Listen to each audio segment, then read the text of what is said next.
Салам достор, мен азыр Реформа партиясынын талапкери эмес, жеке Эрулан Кукулов катары силерге кайрылып жатам. Айтарым, көчөкү таралып кеткен видео боюнча, жана уят, эч кандай принципиальный жана моральный эчтекеси жок видео боюнча биздин партияны жамандап тарткан видео боюнча айтып кетерин дегем. Ал балдардын бизге эч кандай тиешеси жок. Алардын бизге эч кандай тиешеси жок, анан айтып кетерим. Ошол видеону чыгарган партияларга, башка партияларга айтып кетерим. Эмне, жүрөгүңөр түшүп калдыбы? Бир жериңер түшүп калдыбы?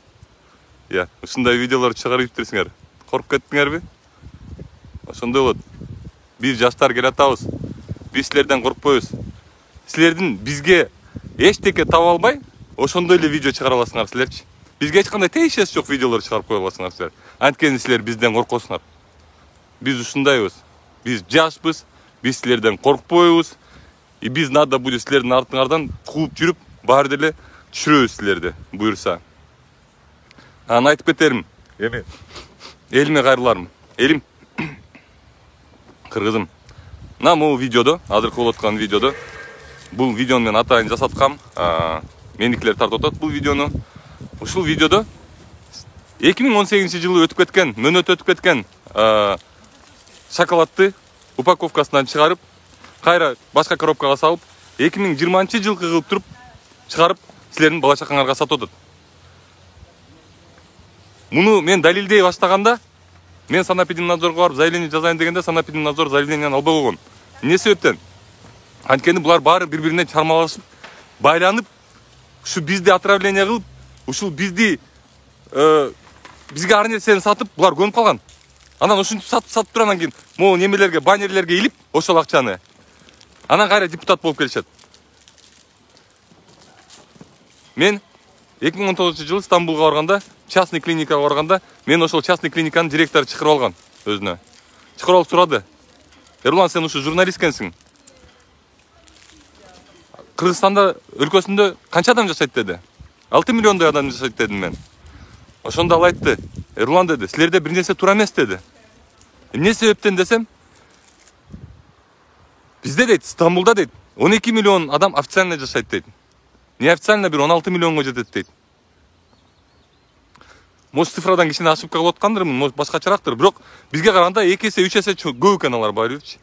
Бизде Стамбулда анча адам келип, силерден ошо 6 миллондон келаткан адамдарча адам келип, почкасы менен печеньин алмаштырбайт дейт. Силердин тамак ашыңарда же бир жериңерде бир нерсе туура эмес дейт. Ошол сөзгө могу видео далил. Көргүлө ушул видеону. Ушул видеону жана эки комиктин видеосун тараткандай тараткыла кыргыз элим. Силер эмнеге андай нерсеге алданасыңар дагы? Бизге эч кандай тиешеси жок нерселерге.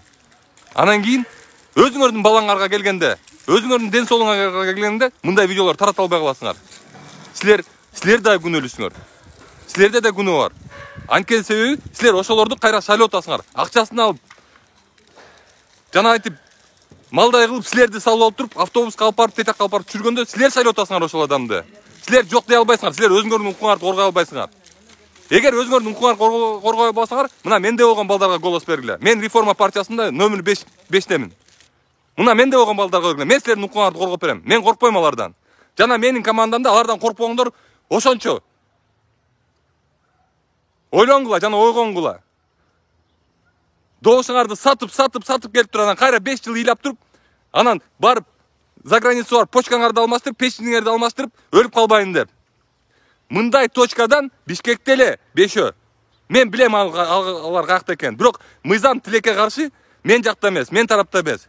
Мыйзам ошол депутаттардын тарабында, ошол чоңдордун тарабында. Бургула ошол мыйзамды мени көздөй.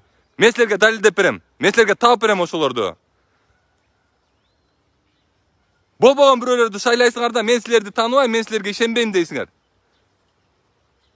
İştegендерге, мес иштегендерге, коркпогондорго голос бергиле добушуңарды.